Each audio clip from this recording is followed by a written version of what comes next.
নমস্কার বন্ধুরা, রাজ্যসভায় পেশ হওয়া 8টি অ্যামেন্ডমেন্ট বিল, যেটি একটি প্রাইভেট বিল, সেই বিলের যে ড্রাফটিং, যার প্রতিটি যে পয়েন্টস, সেগুলি কিন্তু একেবারে পারফেক্ট মনে হয়েছে এবং টিচার্সদের ক্ষেত্রে যেটি খুবই অ্যাপ্লিকেবল এবং একটি আশাপ্রদ বিষয়।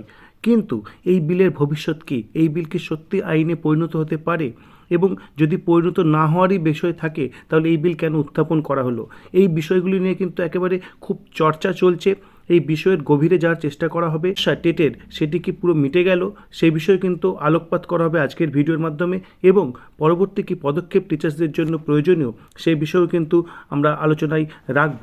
তো চলুন আজকে আমরা শুরু করি। যে বিলের কথা বলা হচ্ছিল তার স্টেটমেন্ট অফ অবজেক্টস অ্যান্ড রিজনসের মধ্যে দেখুন এখানে 8টি 2009-কে উল্লেখ করা হয়েছে এবং আর্টিকেল 21-এর এ অনুযায়ী এটি করা হয়েছে, সেই বিষয়টি কিন্তু উল্লেখ করা রয়েছে।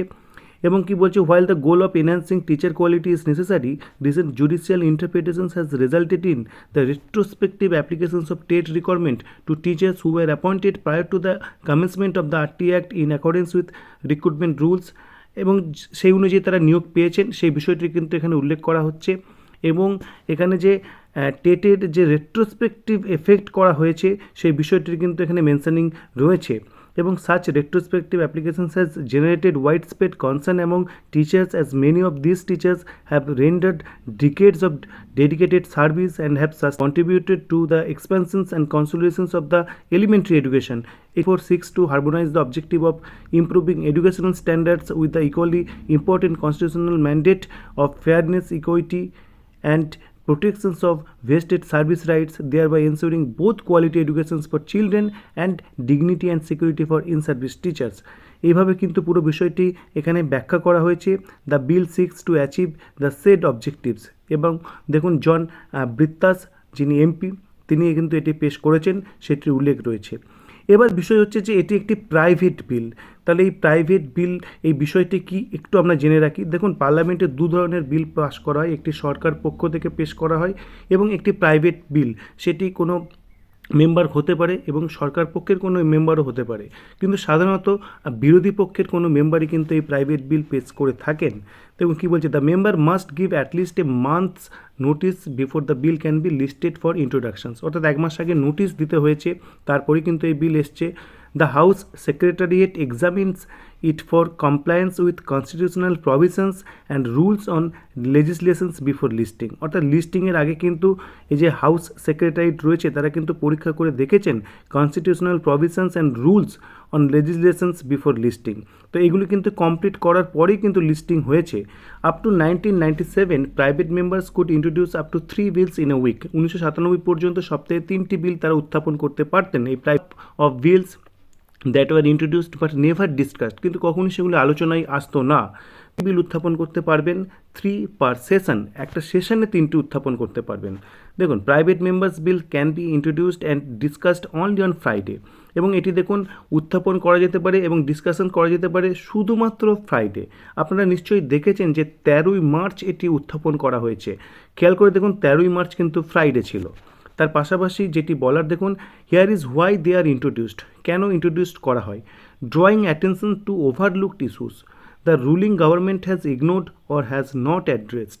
দেখুন, এটি কোনো ওভারলুকড হয়েছে এবং এক্ষেত্রে অবশ্যই জ্বলন্ত একটি প্রবলেম, সেই জন্যই কিন্তু এই বিলের উত্থাপন করা হয়েছে। তার পাশাপাশি highlighting gaps in existing law, অর্থাৎ এক্সিস্টিং যে ল রয়েছে তাতে কি গ্যাপ রয়েছে সেটি কিন্তু হাইলাইট করা হয়েছে। এবং দেখুন, অ্যাকাউন্টেবিলিটি টুল রয়েছে। Introducing a bill forces the government to respond and take a stand on a particular issue. দেখুন, এক্ষেত্রে টেটের বিষয়ে গভর্নমেন্টকে ফোর্স করানো হচ্ছে যে তুমি কী স্ট্যান্ড নিচ্ছ সেটি পরিষ্কার করো। এবার দেখুন, previous private bills, the last time a private members bill was passed by the both houses was in 1970। 1970 সালে লাস্ট কোনো প্রাইভেট বিল কিন্তু দুটি হাউসে পাস হয়েছে। এবং তথ্যগত যে শুদ্ধতার খাতিরে কিন্তু এই তথ্য আমাদের জানতে হবে, যাতে পুরো ব্যাপারটা সম্পর্কে আমরা সম্যক ধারণা করতে পারি। এবং দেখুন, সেই বিলের উল্লেখও রয়েছে কোন বিল পাস হয়েছে। এবার দেখুন সিগনিফিকেন্স, তাহলে এর যে সিগনিফিকেন্সটা কী রয়েছে।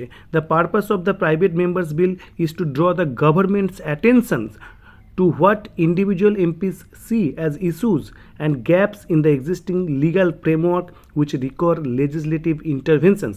অর্থাৎ গভর্নমেন্টের এই বিষয়ে কিন্তু যে দৃষ্টি আকর্ষণ করা, তার জন্যই মূলত কিন্তু এই বিল উত্থাপন করা। Thus it reflects the stand of the opposition party on public matters। অর্থাৎ এই পাবলিক ম্যাটারে অপোজিশন পার্টির কি স্ট্যান্ড সেটি রিফ্লেক্টেড হচ্ছে। দেখুন, this bill are passed in the Indian Parliament but they are exceptionally rare। Only 14 private members bill have been passed and enacted into law since independence। মাত্র 14টি private বিল কিন্তু pass হয়েছে। কিন্তু মনে রাখতে হবে টেটের যে ম্যাটার বা এর যে গ্র্যাভিটি সেটি কিন্তু পাস হওয়ার মতোই কিন্তু একটি ম্যাটার। এবার প্রশ্ন হচ্ছে যে তাহলে এই যে প্রাইভেট বিল পাস হওয়ার যে বিষয় সেটির যে সম্ভাবনা সেটা কম, ডেফিনেটলি আমরা বুঝতে পারছি।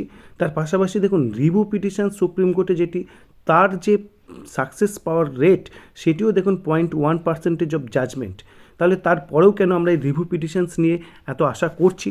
তার কারণ হচ্ছে এই রিভিউ পিটিশনের সমস্ত রাজ্যের বক্তব্য শোনা হয়নি যে মূল টেট মামলা। সুতরাং পিটিশনস কেন ইম্পর্টেন্ট? কারণ এখানে অনেক রাজ্য রয়েছে, তাদের বিভিন্ন রকমের ইস্যুস রয়েছে যেগুলি কোর্টের কাছে উত্থাপন হওয়া দরকার এবং ওপেন কোর্ট হিয়ারিং চাওয়া হচ্ছে। নর্মালি কিন্তু জাজেদের যে চেম্বার সেখানেই কিন্তু এই বিষয়ে জাজমেন্ট বা ডিসিশন কিন্তু হয় রিভিউ পিটিশনে, কিন্তু এখানে ওপেন কোর্ট হিয়ারিংয়ের কিন্তু একটা সম্ভাবনা একদম উজ্জ্বল হচ্ছে।